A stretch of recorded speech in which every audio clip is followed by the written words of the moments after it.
펭귄들을 보게 되면 이 펭귄들은 아주 추운 날씨에도 잘 견딥니다. 띠뚱거리면서도 견뎌내지요. 그래서 펭귄들이 살고 있는 그 남극 지역을 보게 되면 평균 온도가 영하 55도 이상입니다. 그러니까 그 55도 이하로 내려가게 되는데, 그럼에도 불구하고 펭귄들은 얼어 죽지 않고 잘 버텨내죠. 어떻게 그렇게 추운 날씨에 버텨낼 수 있을까? 많이 올라갈 때 영하 거의 7, 80도가 올라가는데 어떻게 견뎌낼까? 그는 몇 가지 이유가 있습니다. 그 첫 번째는 보동 단백질이 있어서 이 피가 얼지 않도록 되어 있어요. 이것 때문에 계속 순환되게 되는 역할을 하기 때문에 버텨내고, 그리고 또 한 가지는 뭐냐면 두꺼운 가죽으로 되어 있어서 추위를 잘 견딜 수가 있고, 그리고 마지막 세 번째는 뭐냐면 수백 마리와 수천 마리가 함께 군집을 이루어서 서로가 빽빽하게 밀집되어 있어요. 거기에서 나오는 온도 때문에 버텨냅니다. 그래서 이렇게 버텨내는데 그 내용을 자세히 관찰해 보면 새끼 펭귄과 힘이 없고 약한 펭귄들, 병든 펭귄들은 안쪽으로 들어가요. 따뜻한 곳으로 열기를 느낄 수 있도록. 그리고 난 다음에 사이드에 있었던 바깥쪽에 있던 펭귄들은 시간이 되면 교체를 합니다. 그리고 안에 있는 펭귄이 바깥으로 나가고 밖에 있던 펭귄이 안쪽 들어갑니다. 계속 번갈아 가면서 펭귄들은 자기 온도를 유지해서 지혜를 가지고 살아가지요. 그래서 하나님은 뭐라고 말씀했냐면 잠언서 6장 6절도 보니까 이렇게 말씀하죠. 게으른 자여 누구한테 가서? 개미에 가서 그 지혜를 배우라는 거예요. 하는 걸 보고 배우라는 거예요. 여기 계신 모든 분들은 하나님의 영광을 위하여 믿음의 협력자로 부름받아 하나님의 거룩한 사역을 소중하고도 귀중한 존재로 감당하시기를 축원합니다. 힘들어도 협력하면 그 일을 감당할 수 있습니다. 하나님께 부름받은 성도들은 하나님의 영광을 위해서 지금 존재하는 거예요. 우리가 우리를 위해서 존재하는 것처럼 착각하기도 하지만 깊이 들어가 우리를 관찰해보고 삶을 정돈해보면 우리를 위한 삶이 아니라 우리를 살리시고 사람 되게 하시고 영원한 생명을 부여하신 하나님을 위하여 살아가는 삶인 것을 누가 고백하느냐? 바울은 이렇게 고백합니다. 읽어보겠습니다. 시작. 내가 그리스도와 함께, 갈라디아 2장 10절 시작. 내가 그리스도와 함께 십자가에 못 박혔나니 그런즉 이제는 내가 사는 것이 아니요 오직 내 안에 그리스도께서 사시는 것이라. 이제 내가 육체 가운데 사는 것은 나를 사랑하사 나를 위하여 자기 자신을 버리신 하나님의 아들을 믿는 믿음 안에서 사는 것이라. 할렐루야. 바울은 살림의 목표와 기준이 분명하죠. 분명하게 그가 살아갈 목표가 무엇인지를 말씀을 통해서 고백하고 있습니다. 그러므로 우리가 존재하는 이유, 우리가 하나님 앞에 살아가는 이유, 그리고 모든 삶 자체는 우리를 살리시고 영원한 생명을 부여하신 예수 그리스도 그분 때문에, 그분을 위하여 살아가는 삶인 것을 100% 믿으시기를 축원합니다. 그러면 이렇게 하나님의 영광을 위하여 살아가면 하나님이 어떤 복을 주실까? 마태복음 6장 33절은 이렇게 말씀하죠. 그런즉 너희는 먼저 그의 나라와 의를 구하라. 그리하면 뭘 줘요? 이 모든 것을 주신다는 거예요. 이 모든 것. 이 모든 것이 뭘까? 먹고 사는 문제, 살아가는 문제, 필요한 모든 문제는 적절한 시기에 적절한 사람을 통하여 적절한 환경 속에서 하나님이 공급해 주시고 채워주시는 것을 믿으시기를 축원합니다. 우리는 지금도 살고 있고 살아갈 거예요. 왜냐? 하나님이 부으시는 은혜가 계속 흘러 넘치기 때문에, 그것 때문에 우리는 살아가는 것이죠. 이제 우리가 하나님의 거룩한 사역과 이 주신 사명을 위하여 이제 오늘 오후에 우리는 임직자를 뽑을 것입니다. 그래서 오늘은 특별히 임직자로 세움받는 사람들은 어떠한 자세를 가지고 주님 앞에 나가야 하는가, 그리고 임직자를 세우기 전에 하나님이 정말 기뻐하는 사람이 누구인가, 이 사실을 함께 살펴보는 그런 시간을 갖도록 하겠습니다. 먼저 임직을 앞둔 우리 장로님들 5분, 그리고 안수집사님들 7명, 그리고 권사님들 7명을 뽑을 텐데, 먼저 하나님이 바라보시는 기준은 어디에 있을까? 이것을 먼저 보고 우리가 선출이 될 것입니다. 오늘 본문 사무엘상 16장 7절을 보면 하나님의 마음을 볼 수 있는데, 읽어보겠습니다. 시작. 여호와께서 사무엘에게 이르시되 그의 영모와 키를 보지 말라. 내가 이미 그를 버렸노라. 내가 보는 것은 사람과 같지 아니하니 사람은 외모를 보거니와 나 여호와는 중심을 보느니라 하시느니라. 할렐루야. 하나님이 뭘 보느냐? 중심을 봐요. 중심. 꼭 중심 보는데, 이 중심이라는 말은 뭐냐면 내부에 있는 그 마음의 본질의 마음을 본다는 거예요. 내적인 마음. 이 사람이 하나님을 얼마나 사랑하는지, 하나님의 영광을 위하여 선출되면 교만하지 않고 하나님을 위하여 일할 사람인지 아니면 폼 잡는 사람인지를 주님은 보신다는 거예요. 그리고 내적인 영혼의 의지, 하나님을 생각하고 하나님을 깊이 생각하는 그 마음을 보신다는 거예요. 하나님은 영혼의 내면에, 깊은 내면에 있는 그 마음을 보시는 것을 믿으시기를 축원합니다. 그래서 하나님은 뭘 보시느냐? 중심을 보시기 때문에 뭘 하시느냐? 그 중심을 만들기 위하여 훈련을 하세요. 훈련. 이 훈련을 통해 계속해서 중심을 만들어 가시는데, 그런데 사람들은 뭐라고 생각하느냐? 하나님은 시간을 두고서 중심을 만들어 가는데 사람들은 너무 급한 나머지 중심을 중요시 여기지 않아요. 뭘 중요시 여기느냐?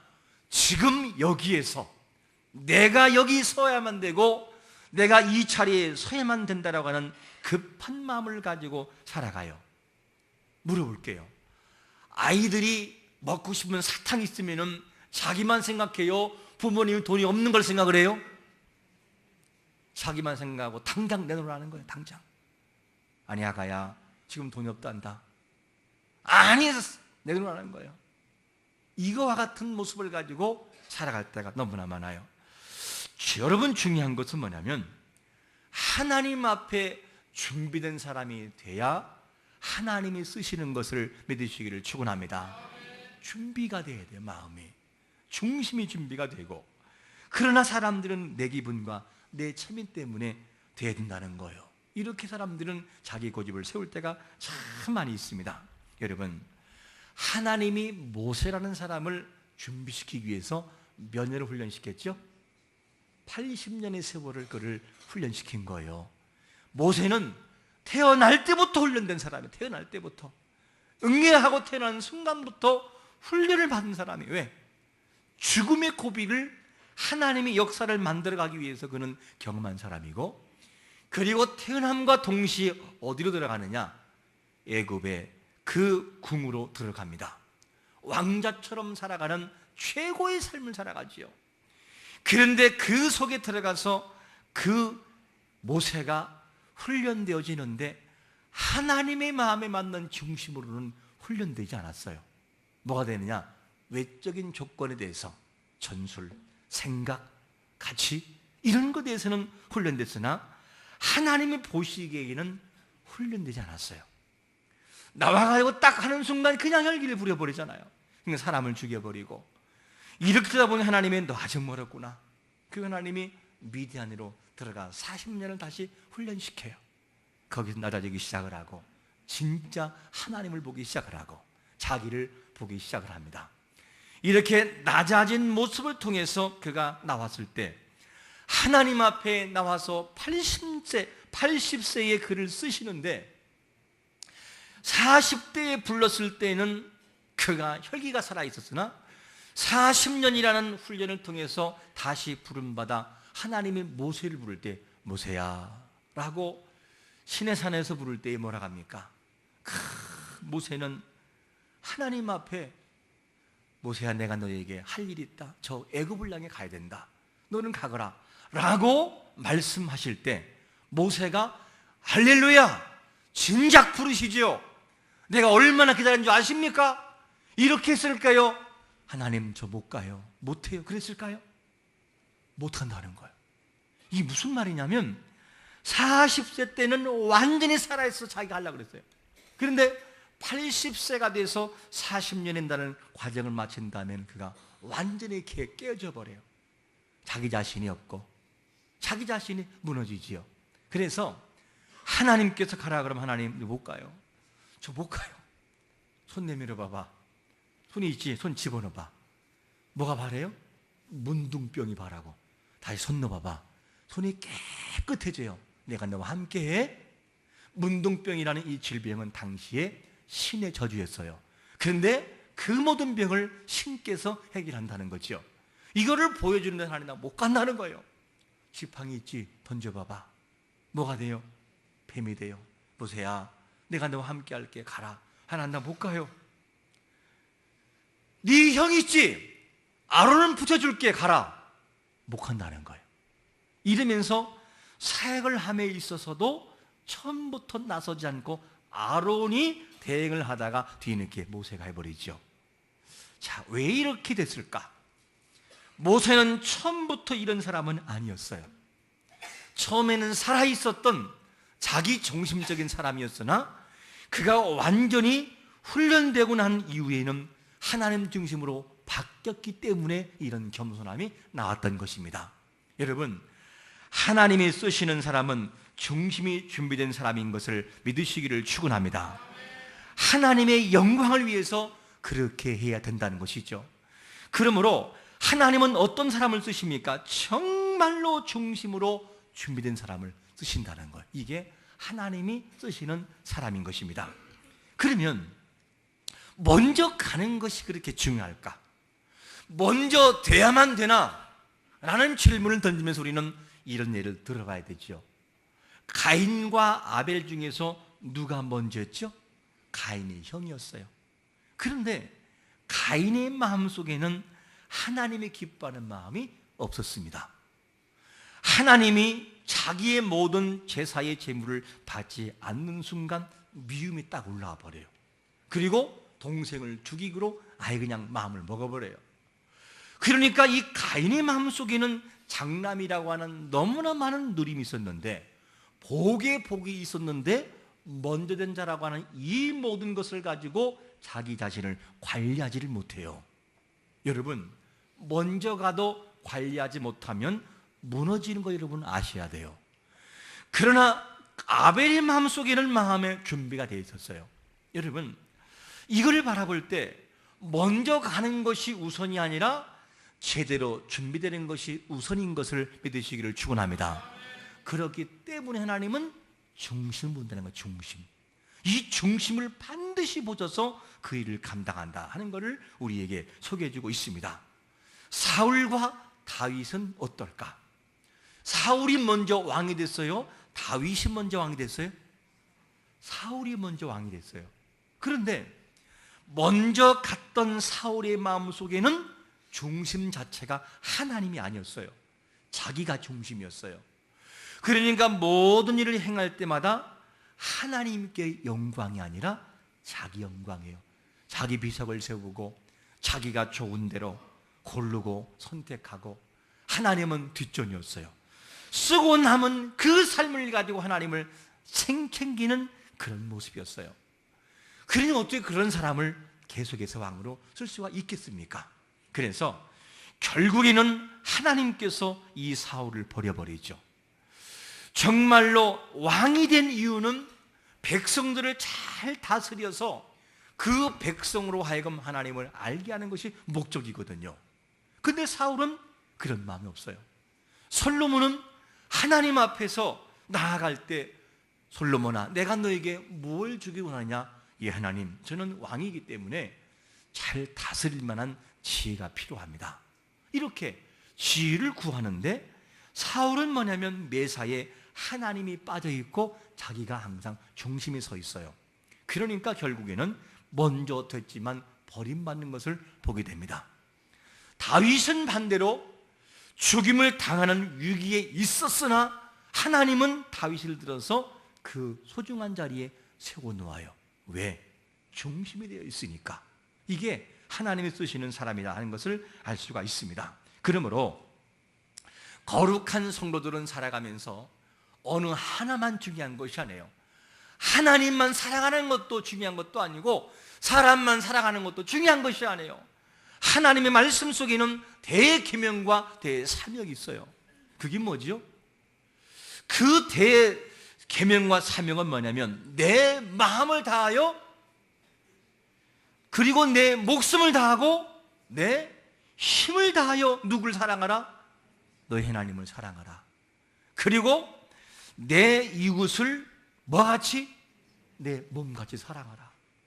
그러니까 정말 예수를 잘 믿는 사람들은 하나님을 정말 사랑하면서 어떻게 이웃에게도 하나님의 사랑을 전하고 덕이 되고 빛이 되고 그 사람 앞에 서면 할 말이 없어지는 겸손이 될 수밖에 없는 그렇게 쓰여지는 것이죠. 여러분, 하나님만이 아니라 사람만이 아니라 하나님도 최고로 사랑하고 사람도 최선을 다하여 사랑할 수 있는 자가 되시기를 축원합니다. 그런 사람 하나님이 쓰신다는 거예요. 중심이 된 사람, 이런 사람 하나님 쓰시는데, 그러면 우리는 여기에서 이런 질문을 한번 해봐야 합니다. 이제 우리는 임직자를 위해서 저 개인은 오랫동안 기도했고 여러분들은 이 일주일 동안 기도하게 되지요.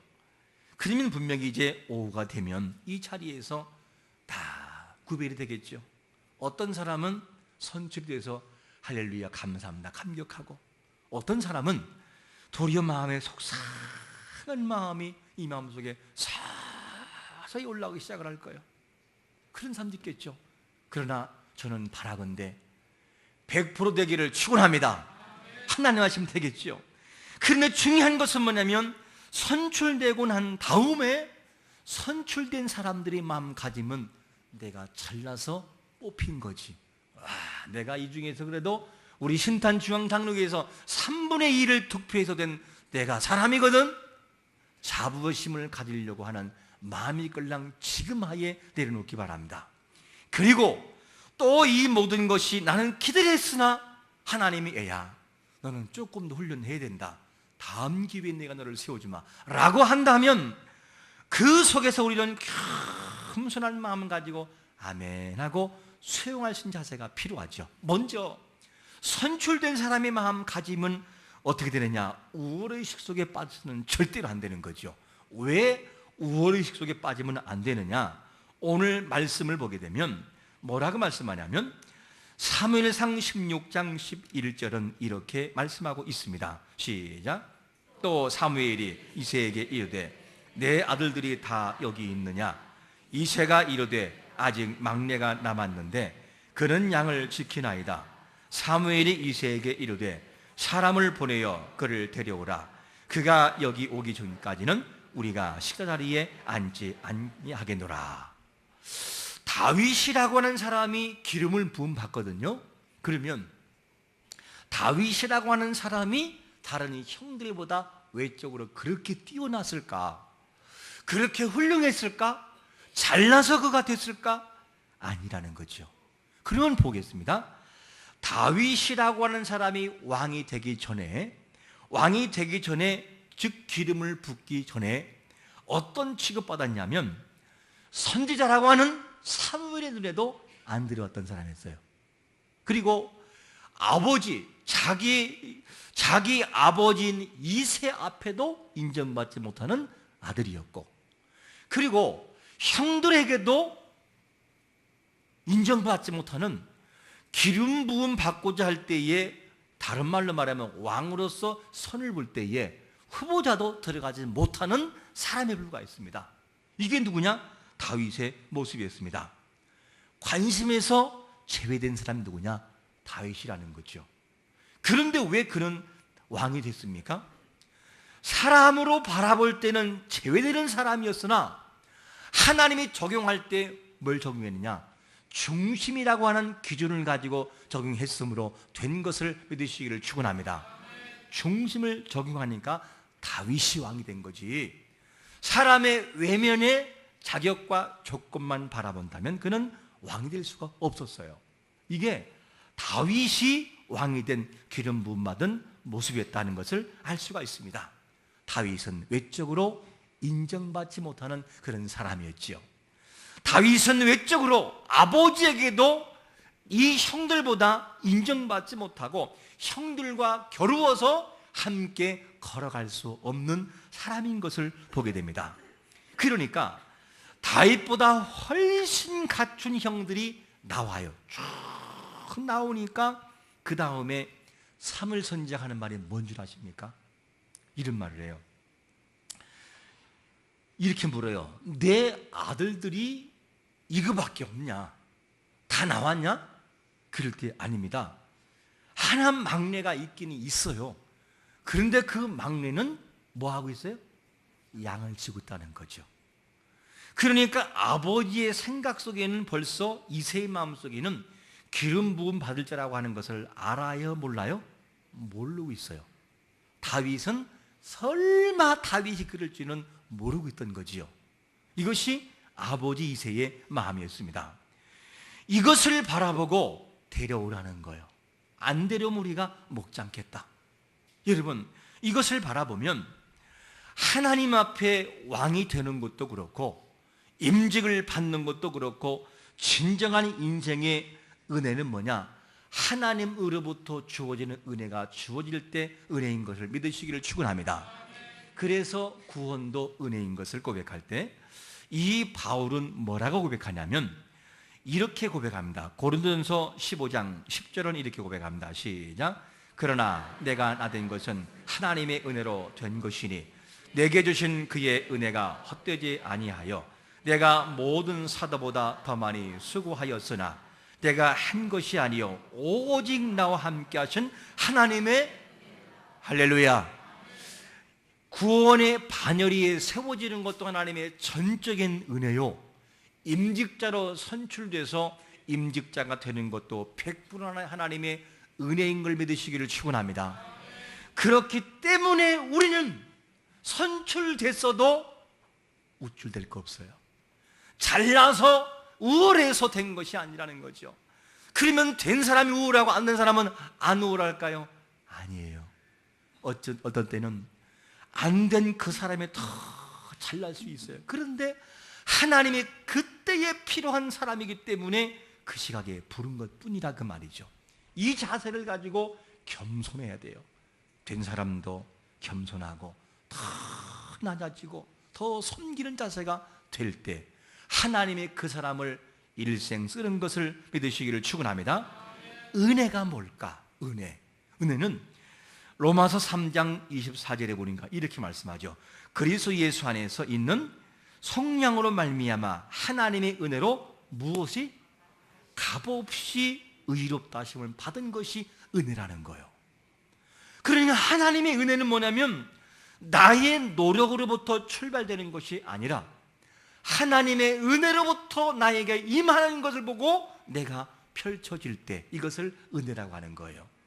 그러므로 우리가 정말 모든 사람의 3분의 2가 지지가 돼서 선출된 사람은 감사한 마음도 있으나 눈물을 내야 돼. 하나님, 이렇게 부족한 사람에게 은혜를 주십니까?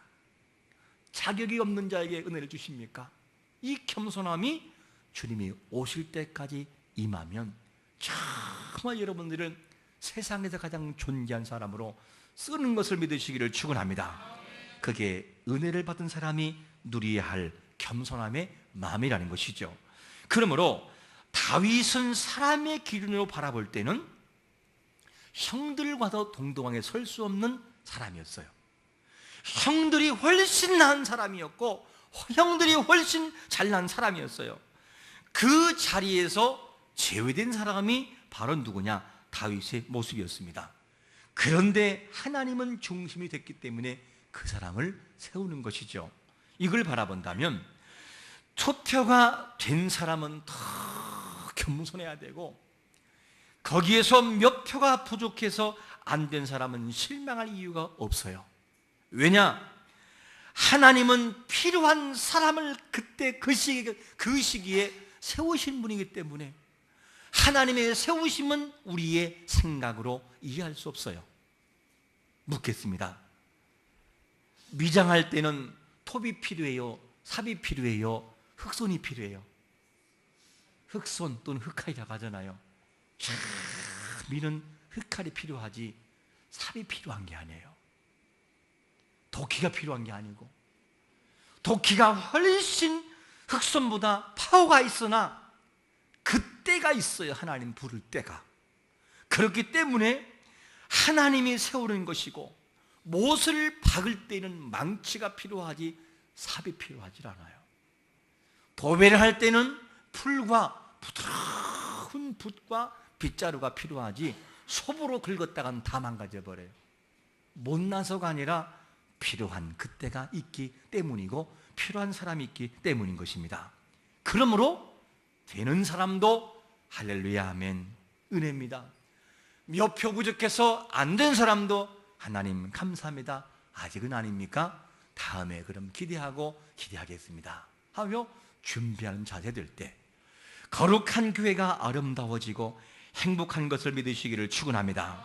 그러므로 우리는 투표를 앞두고 행여 여러분 바라볼 때 저 사람 부족해, 이 기준만 가지고 바라보지 말고, 그래 하나님이 저 사람도 쓰시면 가능해, 내가 뽑아줘야지 할렐루야, 그러면서 믿음을 가지고 사람을 일하도록 뽑아줘야 돼요.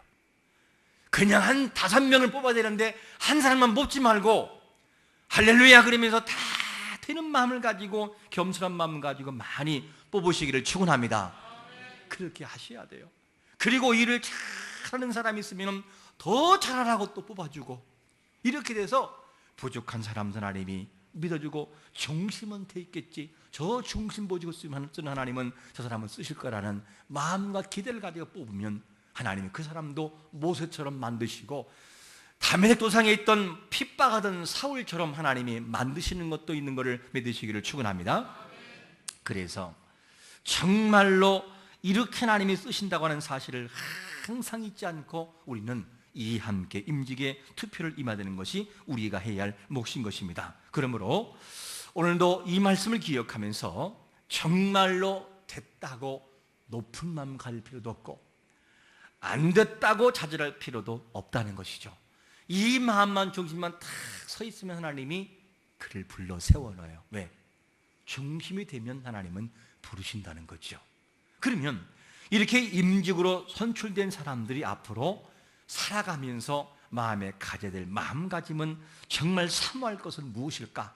꼭 이 마음을 가지고 사모하시되, 사무엘상 16장 13절을 읽어보겠습니다. 시작. 사무엘이 기름 뿔병을 가져다가 그의 형제 중에서 그에게 부었더니 이날 이후로 다윗이 여호와 영에게 크게 감동되니라. 사무엘이 떠나서 라마로 가니라. 다윗이 기름 부음 받을 때에 정말 임한 것이 뭐냐면 여호와의 무엇에?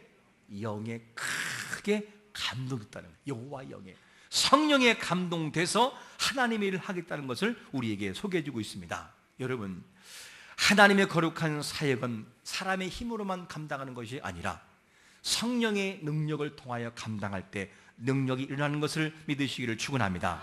그러므로 선출되는 임직자들은 꼭 잊지 말아야 돼요. 성령이여 내 머리 위에 임재하여 주옵소서. 그리고 이미 선출된, 이미 중직으로 쓰이는 중직분들은 성령의 능력을 내 가슴 속에 받기 위하여 몸부림쳐야 돼요. 성령의 능력이 아니고 큰 머리가 되시는 그 하나님 앞에서 이 잔머리를 가지고 굴리려고 하다 보면 그때부터는 하나님이 영광 가리기 시작하는 거예요. 여러분, 사람의 의지로 살아가려고 하지 말고, 인본주의적인 종교 생활로 하지 말고 신앙생활로 뒤바뀌기를 축원합니다. 그래야 하나님이 그 사람을 크게 쓸 수가 있다는 거죠. 오늘 핵심이 뭐였습니까? 하나님은 뭘 보신다? 중심 보신다는 거예요. 그러므로 사람에게 외면당하는 거 두려워하지 마세요. 왠 줄 아십니까? 사람에게 외면당했던 다윗을 하나님이 불러 그 자리에 세워 놓았기 때문입니다. 하나님은 그런 분이에요. 그러므로 이곳에 계신 모든 분들은 중심이 먼저 바로 서기 위해서 마음으로 준비하세요. 혹시 되고 싶지만 안 된 분이 있다면 주님, 중심을 제가 서겠습니다. 그리고 성령의 능력받아 하나님 정말로 보배롭고 존귀하게 제가 일을 해보겠습니다 하고 그분 앞에 다짐하는 순간 성령은 사람을 감동시켜 되게 하실 것을 믿으시기를 축원합니다. 이 모습을 통해 우리 교회가 이번 교회의 최고의 은혜가 되고 덕이 되고 일꾼이 세워져서 거룩한 교회를 아름답게 만들어가는 복된 성도가 되시기를 예수 그리스도의 이름으로 축원합니다. 아멘.